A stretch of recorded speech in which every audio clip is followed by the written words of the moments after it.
प्यारे बच्चों, online class में आप सभी का स्वागत है।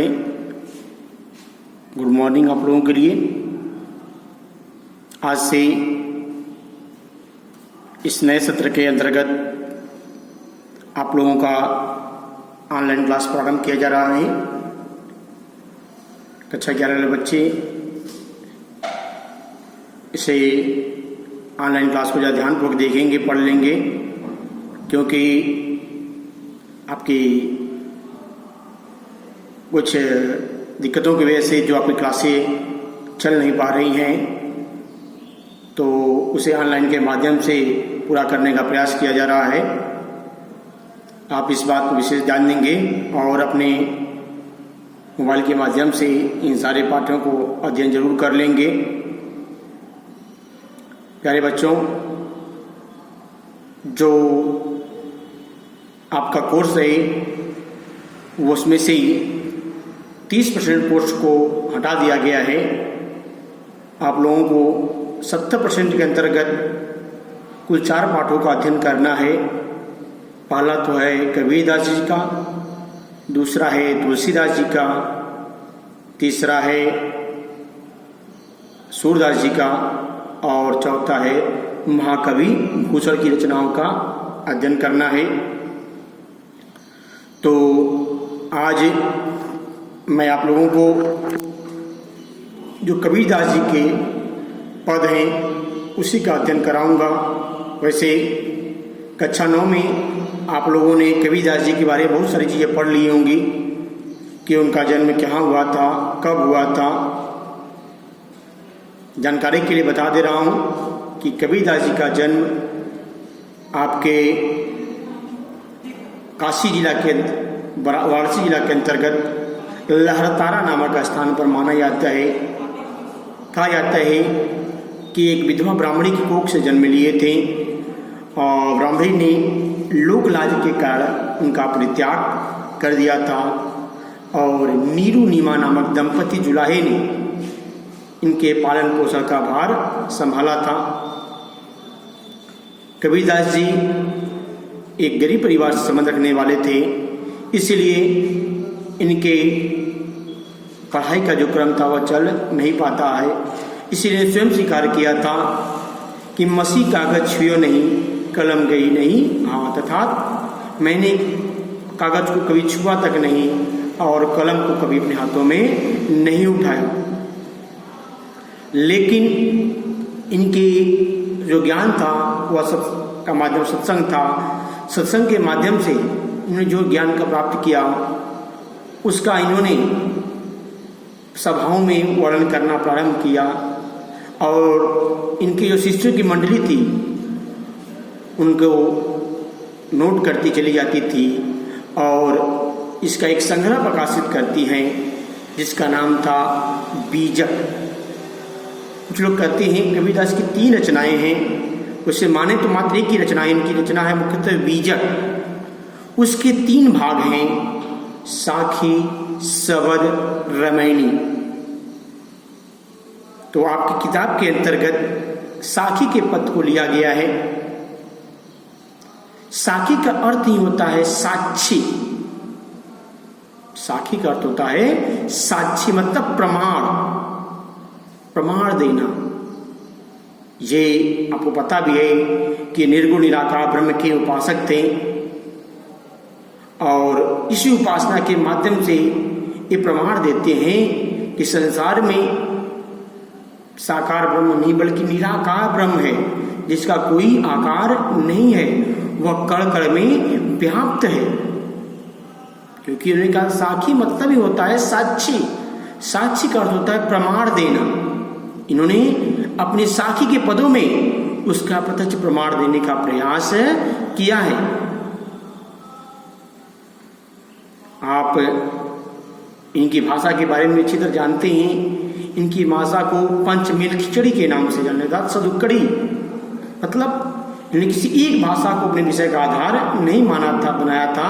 इनके मन में जो चीजें आई वह उन्हें बोल दिए, वह चाहे किसी भाषा में उससे मतलब नहीं था। तो इनके पदों के अंतर्गत जो साखी के पद है वो पहला पद है, बलिहारी गुरु आ पड़े ध्योहारी कै बार, जिनी मानिस ते देवता करत न लागी बार। ध्यान देंगे, बलिहारी गुरु आ पड़े ध्योहारी कै बार, जिनी मानिस ते देवता करत न लागी बार। बलिहारी मतलब न्यौछावर करना, समर्पित करना। ध्योहारी मतलब कितनी बार, एक दिन में कितनी बार। जिनी मानिस ते देवता करत न लागी बार, बार मतलब देर भी होता है। यहां पर कवि और कबीरदास जी गुरु की महिमा का वर्णन कर रहे हैं। गुरु की महिमा का वर्णन करते हुए कह रहे हैं कि बलिहारी गुरु आ पड़े, हे गुरु मैं अपने आप को आपके ऊपर एक दिन में कितनी बार समर्पित करूं, कितनी भी बार अर्पित करूं, जितनी भी बार करूं उतना ही कम है। हे गुरु मैं अपने आप को आपके ऊपर एक दिन में कितनी बार समर्पित करूं, कितनी बार न्यौछावित करूं, जितनी भी बार करूं उतना ही कम है। क्योंकि जिन मानिस ते देवता, क्योंकि आपने मुझ जैसे साधारण मानव को मनुष्य से देवता के समतुल्य बनाने में जरा सा भी देर नहीं किया। क्योंकि आपने मुझ जैसे साधारण मानव को देवता के समतुल्य बनाने में जरा भी देर नहीं किया। फिर से एक बात देख लीजिएगा, यहाँ कवि कबीरदास जी सच्चे गुरु की महिमा का वर्णन करते हुए कह रहे हैं कि हे गुरु मैं अपने आप को आपके ऊपर एक दिन में कितनी बार समर्पित करूं, कितनी बार अर्पित करूं, निछावर करूं, जितनी भी बार करूं उतना ही कम है। क्योंकि आपने मुझ जैसे साधारण मानव को मनुष्य से देवता बनाने में, देवता के समतुल्य बनाने में जरा सा भी देर नहीं किया। अब अगला आइएगा, सतगुरु की महिमा अनंत अनंत कियो उपकार, लोचन अनंत उघाड़िया अनंत दिखावड़ हार। अनंत मतलब अपार, जिसका कोई अंत न हो। उपकार मतलब उपकार, उघाड़िया मतलब होता है खोलना, लोचन मतलब आंखें। सतगुरु की महिमा अनंत, अनंत किया उपकार। यहां पर फिर कबीरदास जी सच्चे गुरु की महिमा का वर्णन करते हुए कह रहे हैं कि जो सच्चे गुरु होते हैं उनकी महिमा अनंत होती है, तो उनकी महिमा का कोई अंत नहीं होता। और उन्होंने हमारे ऊपर अनंत उपकार भी किए हैं, और उन्होंने हमारे ऊपर अनंत उपकार भी किए हैं। क्योंकि उन्होंने हमारे अनंत ज्ञान रूपी नेत्रों को खोल करके, कि उन्होंने हमारे अनंत ज्ञान रूपी नेत्रों को खोल करके उस अनंत परमपिता परमेश्वर के दर्शन कराए हैं। फिर से बात देख लीजिएगा, यहाँ पर कवि कबीरदास जी सच्चे गुरु की ज्ञान की महिमा का वर्णन करते हुए कह रहे हैं, जो सच्चे गुरु होते हैं उनकी महिमा का कोई अंत नहीं होता, और उन्होंने हमारे ऊपर अनेकों उपकार भी किए हुए हैं। क्योंकि उन्होंने ही हमारे अनंत ज्ञान रूपी नेत्रों को खोल करके उस अनंत परमपिता परमेश्वर के दर्शन कराए हैं। उम्मीद करता हूं समझ में आ रहा होगा आप लोगों को। अब आगे हम चल रहे हैं, अगला पद है, दीपक दिया तेल भरी बाती दई अघट, पूरा किया बिसाउड़ा बहुरी न आवे हट। हट मतलब क्या होता है? बाजार।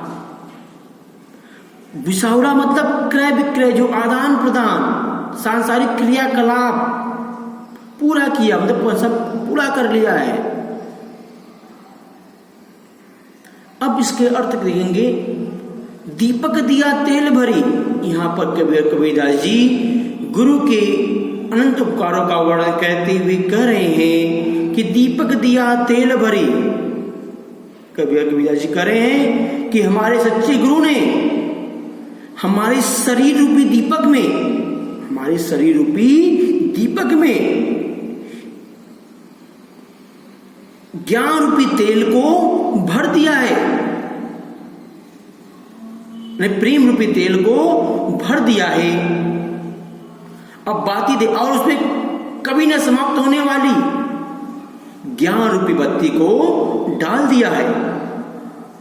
कबीरदास जी सच्चे गुरु के उपकारों का वर्णन करते हुए कह रहे हैं कि हमारे सच्चे गुरु ने हमारे शरीर रूपी दीपक में प्रेम रूपी तेल को भर दिया है और उसमें कभी न समाप्त होने वाली ज्ञान रूपी बत्ती भी डाल दी है। उस दीपक की लौ में पूरा किया बिसावड़ा। मैंने अपने संसार के जो सारे क्रय विक्रय थे, जो सारे क्रियाकलाप थे,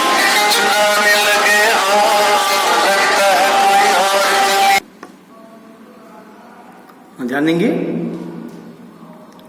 यहाँ पर कबीर से बात ध्यान देंगे। यहाँ कबीरदास जी गुरु की महिमा का वर्णन करते हुए कह रहे हैं कि हमारे सच्चे गुरु ने हमारे शरीर रूपी दीपक में प्रेम रूपी तेल को भर दिया है और उसमें कभी न समाप्त होने वाली ज्ञान रूपी बत्ती को डाल दिया है। उस दीपक की लौ में मैंने संसार के जो भी क्रियाकलाप थे, जो भी क्रय विक्रय थे, उन सभी चीजों को पूरा कर लिया है। अब इस संसार रूपी बाजार में मुझे दोबारा आने की जरूरत नहीं है।